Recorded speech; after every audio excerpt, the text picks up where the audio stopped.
Major funding for KPBS Evening Edition has been made possible in part by Anderson Plumbing, Heating and Air, proud to support the mission of KPBS and privileged to serve San Diego clients. Anderson Plumbing, Heating and Air, helping homeowners maintain drain, heating, and cooling systems since 1978.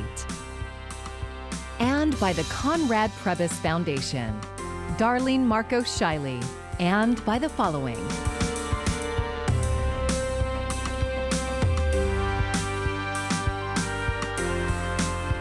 And by viewers like you. Thank you.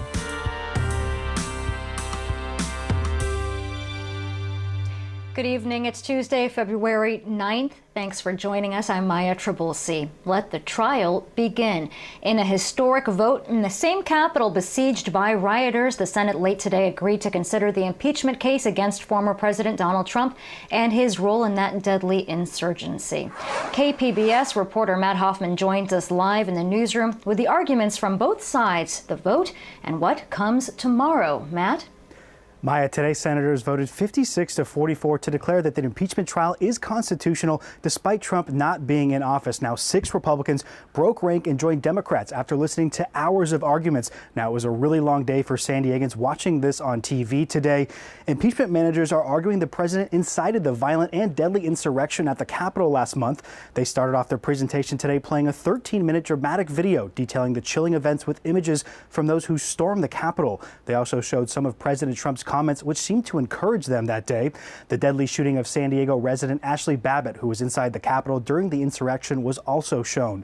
Impeachment managers say the president must be held accountable because he incited the mob while in office and bound by the Constitution, while the former president's attorneys are saying that emotion and rage is overpowering people, not the facts. They simply argue that the Senate has no jurisdiction to impeach the president because he's no longer in office, saying that Democrats are rushing this through and not waiting for full investigations to be completed.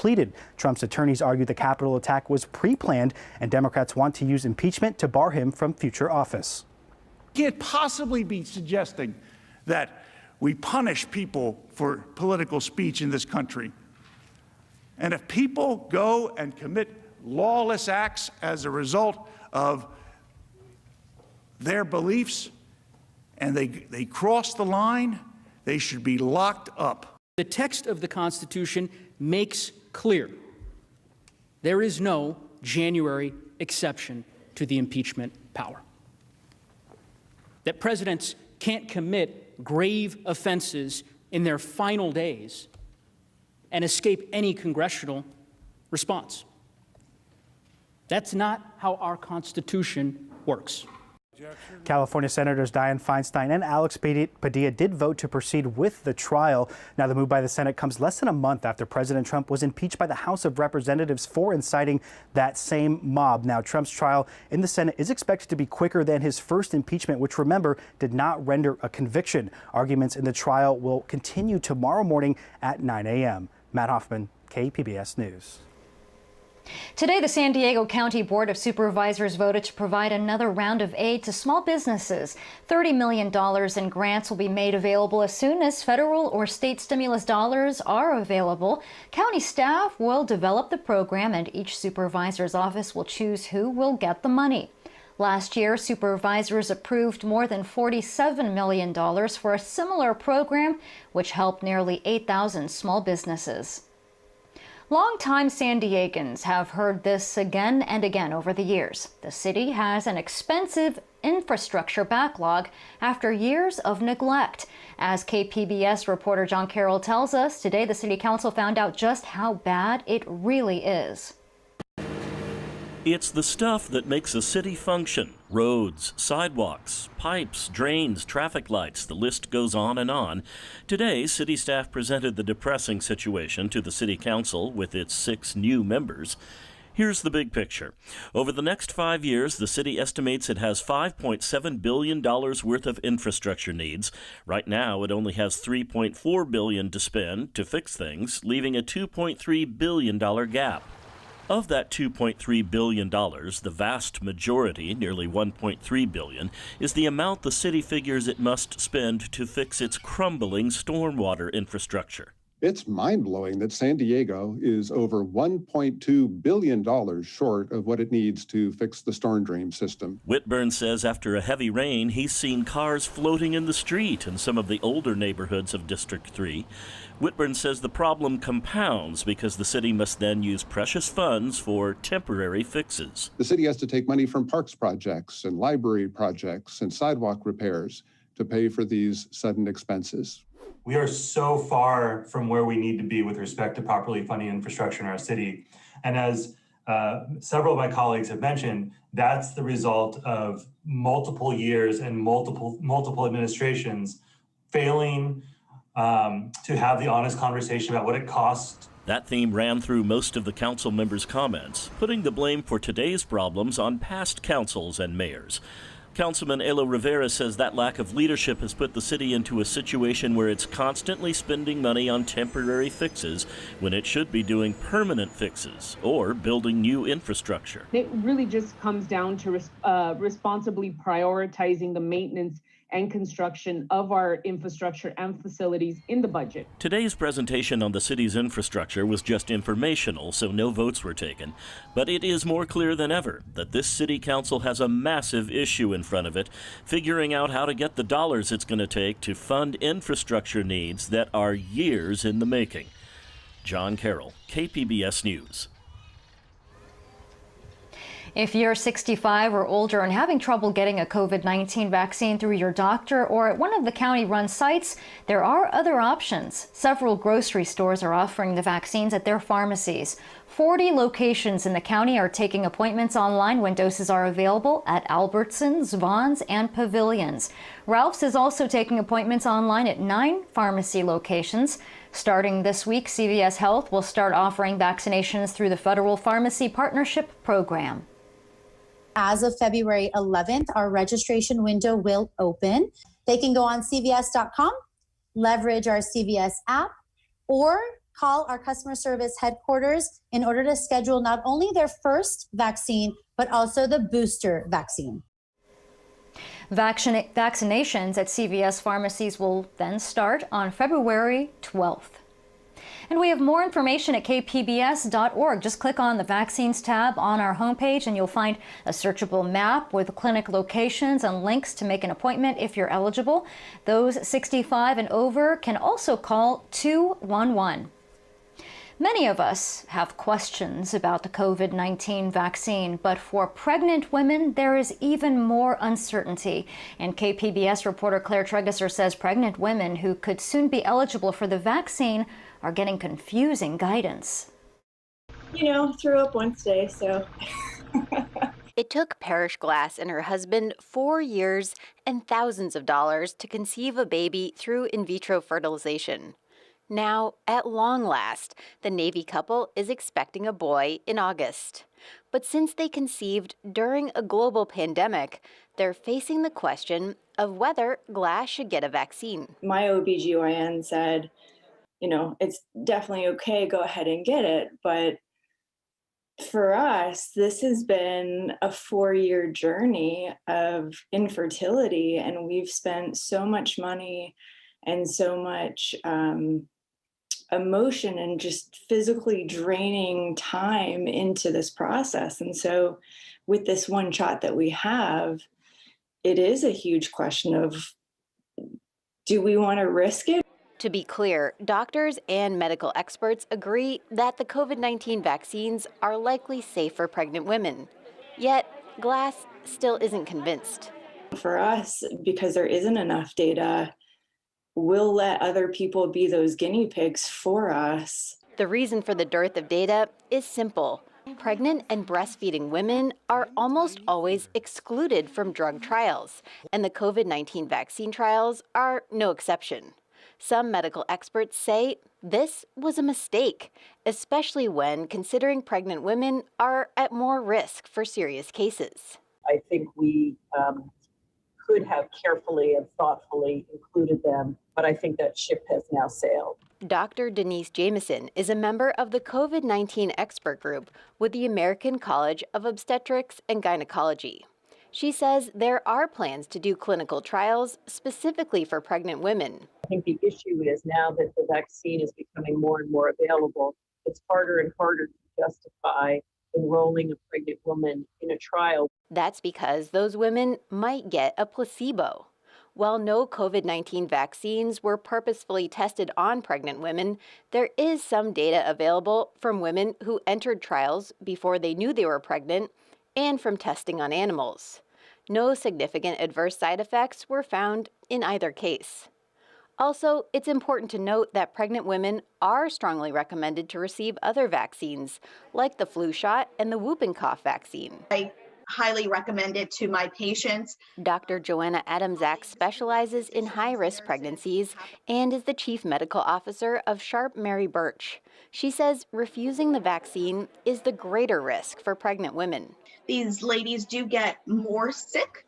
They have higher rates of ICU admissions. They have higher rates of hospitalizations, not to mention the fact that it can lead to preterm labor. That reality is visible every day for Dr. Becky Adami, a maternal fetal medicine specialist at Rady Children's Hospital who has been treating pregnant women with COVID-19. Personally, I've seen patients who are admitted to the ICU who are intubated in pregnancy, and that it can be really scary. I mean, we know that there's a higher risk of mortality. Seeing that those maternal effects definitely, make me think it's definitely thing to be vaccinated to protect yourself. Any nausea? No, life is good. Adami is pregnant herself, and when the call came in mid-December offering her a COVID-19 vaccine dose, she didn't hesitate. That's when I got the call that it was available, and I said I will come in that day and get it. But some women who don't work in healthcare and believe they aren't at risk of getting COVID-19 are opting to wait until after they deliver to get the vaccine. Alicia Temby, a teacher at a private school in Encinitas, could be eligible for the vaccine soon, but says she'll wait until after she delivers her baby in April. I am pro-vaccine in general. And backstory, like my dad had polio, and so I definitely am pro-vaccine, but I also am very data-driven, and there's no clinical trial data showing that the COVID-19 vaccine for any of the manufacturers is safe to take because there is no clinical trial data yet. So that definitely makes me pause and say, okay, what are the benefits and risks? And if there's no one that can tell me that there are no risks, then I'm just going to wait. In fact, even after she delivers, she's not sure she'd take the vaccine because of concerns over breastfeeding. We'll hear more about that tomorrow. Claire Tregesser, KPBS News. Affordable housing advocates are raising the alarm about a massive portfolio of low-cost apartments in San Diego County that is up for sale. KPBS Metro reporter Andrew Bowen says you may recognize the seller. The name Conrad Prebys is all over San Diego. The late real estate mogul turned philanthropist donated hundreds of millions of dollars spread across institutions including Scripps Health, the San Diego Zoo, the La Jolla Music Society, and KPBS. His name is also on some of the properties he built, such as Conrad Villas on Conrad Drive in Spring Valley. These apartments, according to documents obtained by KPBS, are part of a portfolio of nearly 6,000 owned by the Conrad Prebys estate, now up for sale. Advocates are worried the new owners will upgrade them and jack up the rents. When buildings like this that have a lower cost basis get a new owner, they're interested in seeing the profit potential in raising the rents. Stephen Russell is executive director of the nonprofit San Diego Housing Federation. The properties in the portfolio are what experts refer to as naturally occurring affordable housing. They're relatively affordable to low-income families, not because of public subsidies, but because they're older and maybe a bit dated. Russell says investors looking to flip the homes can make a quick profit. And then when it's done incrementally, the impact on the community is not great. It's when you do a very large complex at once, or in this case, an enormous portfolio, maybe staged over several years, you're going to see major displacement. San Diego Mayor Todd Gloria shared those concerns in a letter to the Conrad Prebys Foundation, co-signed by County Supervisor Nathan Fletcher and State Senator Tony Atkins. It would be a devastating blow to the San Diego region, the letter says, if these apartments were to become economically out of reach for so many. The Conrad Prebys Foundation donates to a range of causes, including healthcare and education. It said in a statement to KPBS that the proceeds from the sale will help them continue that work, and that current laws, including the California Tenant Protection Act, would be enough to, quote, safeguard the tenants living in these properties. Andrew Bowen, KPBS News. After more than a year following the death of basketball star Kobe Bryant, his daughter, and 7 others, the NTSB is releasing its findings of the helicopter crash. Pilot error is being listed as the probable cause.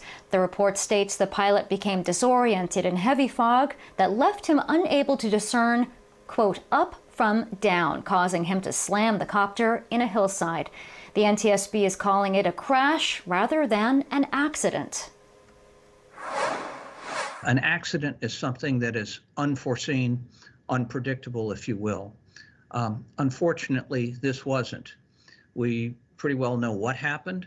We have a very good idea of why it happened, and we absolutely know how to prevent these kinds of crashes. Investigators say the crash outside Calabasas probably wouldn't have happened if the pilot relied on instruments instead of what he could see. Those on board were flying to a youth basketball camp. President Biden is standing with fellow Democrat Governor Gavin Newsom. The White House press secretary tweeted that in addition to sharing a commitment to addressing the climate crisis and getting the pandemic under control, the president opposes any effort to recall Newsom. Recall organizers need to collect nearly 1.5 million signatures to qualify for the ballot. They claim to be on track to meet that goal. San Diego County declared a public health crisis at the international border as sewage-tainted water continues to flow into the U.S. KPBS environment reporter Eric Anderson explains the new tactic. Ongoing cross-border sewage spills have led to a new tactic at the county. Instead of declaring the situation an environmental crisis, the supervisor has passed a resolution declaring the situation a public health crisis. Persistent sewage-tainted flows have entered the U.S. this winter. Clean water groups say the declaration opens the door to spend state and federal money in the region to address both sewage and trash. Though I think our request is to go a step further and immediately start a cleanup effort in the Tijuana River Valley. And our concern is based on the fact that there is a public campground that's going to be opening this year in the area, and it's not clean. So that is why we're asking the county to go a step further. Federal officials have $300 million set aside to build sewage treatment facilities or other projects in the region, but it remains unclear when those will begin. Eric Anderson, KPBS News.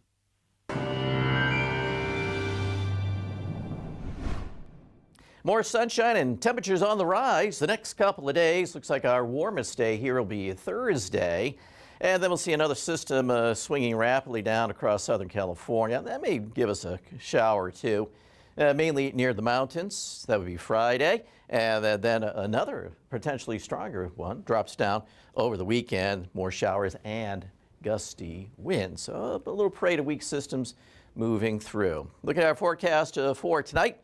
Well, we'll see some clouds here in Oceanside. San Diego's down to 54. Ramona's at 42 and El Cajon 49. Borrego Springs dipping into the 40s, and we'll be in the 30s in Mount Laguna. Our weather on Wednesday will be pretty quiet, nice and mild in the interior here, and our temperatures will be pretty close to averages. And what does that mean? Well, we'll see temperatures here hovering in the low to mid 60s. Forecast high 62 San Diego, Ramona 62. So I guess we're just a little bit below average here. Borrego Springs at 78. That's nice. And Mount Laguna's at 45. Thursday, a little bit milder. Here's that next system that'll start to drop down into Northern California. We'll follow that as it drops its way rapidly southeast on the upper air chart. That's why we could see the shower perhaps Friday. Here's that next system that'll be approaching for the weekend. So let's go to our extended forecast. Wednesday, partly sunny sky, still a touch cool, and then milder with more sunshine arriving on Thursday. Friday, a bit cooler with that system, a passing shower. Over the weekend, we'll be in the low 60s. That's on our way to the inland sections. Well, we'll see milder weather here, and then over the weekend, we do see the potential for some showers. And in the mountains, we'll be looking at some windy weather on Friday, showers around, and rather gusty winds over the weekend. And as we take you to the deserts, looks like temperatures will cool off a touch Friday, but warming up on Saturday. And for KPBS News, I'm meteorologist Mark Mancuso. The home of the San Francisco 49ers is now California's largest COVID-19 vaccination site. Right now, healthcare workers are inoculating about 5,000 people a day at Levis Stadium in Santa Clara. But the plan is to eventually bump that up to 15,000 a day. Governor Gavin Newsom visited the site where he said equity is a real concern. We're trying to geographically place these sites in a way that can address the underserved and under-resourced in a very strategic way. And we're just starting that process at a different scale and pace. But again, the only limiting factor is going to be supply. Overall, California has administered 4.7 million vaccine doses, but only about 800,000 of the state's nearly 40 million people have received both doses. Former Chargers head coach Marty Schottenheimer has died. He coached 21 years of the NFL, 5 of those here in San Diego, and his family said he had been battling Alzheimer's and died at his home in North Carolina. Former players called him a great leader, a great coach. Though he never took a team to the Super Bowl, he is one of only 8 coaches to reach 200 victories. His best season with the Chargers was his last when they went 14-2. Marty Schottenheimer was 77 years old.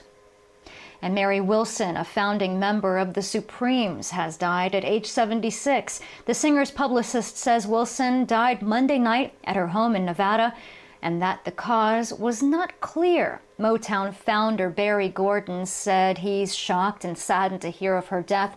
He says the Supremes were always known as the sweethearts of Motown. The group had several #1 songs, including Where Did Our Love Go?, Baby Love, and Stop in the Name of Love. The first female Marine recruits officially started training at MCRD San Diego today. KPBS military reporter Steve Walsh says after arriving 2 weeks ago, they took their first steps to becoming Marines. After 2 weeks of COVID isolation, the first company to include female recruits in the 100-year history of MCRD San Diego officially stepped on the yellow footprints that signify the beginning of training. Your knees are slightly bent, your chest is raised, and your chin is tucked. Staff Sergeant Aisha Zant was brought in from Paris Island to be part of the first team of female drill instructors. As a drill instructor, she was blunt. They have something to prove. They're the only females that is training right now. This is the first female platoon, so they are going to be going against all their brothers inside of that whole company, Lima Company.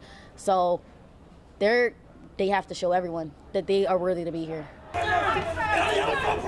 Day one, they pile out of their buses and are greeted by Zant and the other drill instructors. Some people haven't gotten yelled at all their whole life. They need to understand the difference. You're going to move when I tell you to move. You're going to do what I tell you to do. The Marines are the last service to maintain gender segregation. The Corps has been mandated by Congress to integrate women into boot camp. That includes opening up San Diego to women for the first time. I had no words at first, but now I take pride in that. You know, not many people get this opportunity here today. Like the other women, 19-year-old Tia Shitaro, who grew up in the Marshall Islands, was officially scheduled to go to boot camp at Paris Island, South Carolina, before being randomly selected to come to San Diego. She's just starting to understand the significance. No, I don't think it's going to be tougher. I think it's just going to give me something, you know, to compete against, make me push harder, and I like that. This is still officially a test to show what the Marines need to expand boot camp to women in San Diego. The commanders at MCRD say for now, very few changes were put into place for this first class, where men and women together embark on the 13 weeks it takes to become a U.S. Marine. Steve Walsh, KPBS News.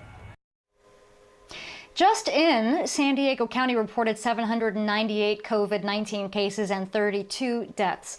On a positive note, hospitalizations and ICU patient numbers are down. And here's a look at our other top stories. Former President Donald Trump's second impeachment trial is constitutional. Today, 6 Republicans joined Democrats in voting that the Senate has jurisdiction and may proceed.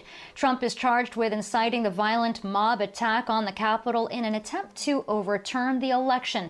His lawyers had argued that trying a former president is unconstitutional.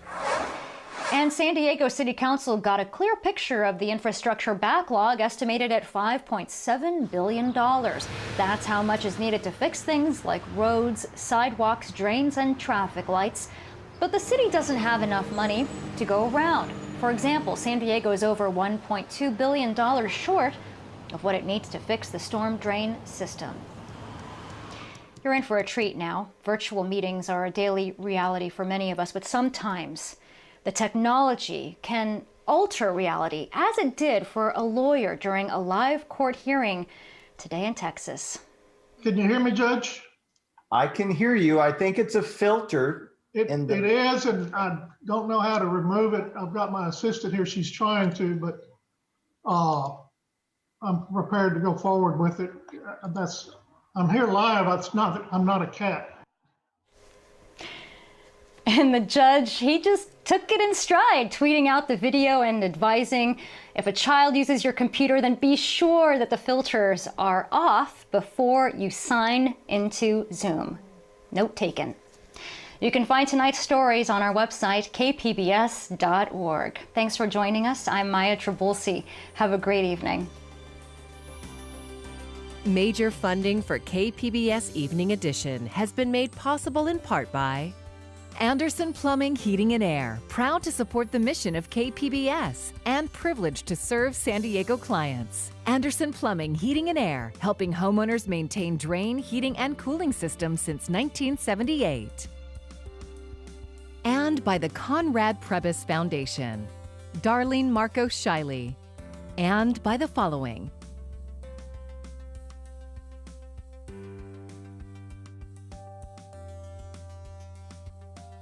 and by viewers like you.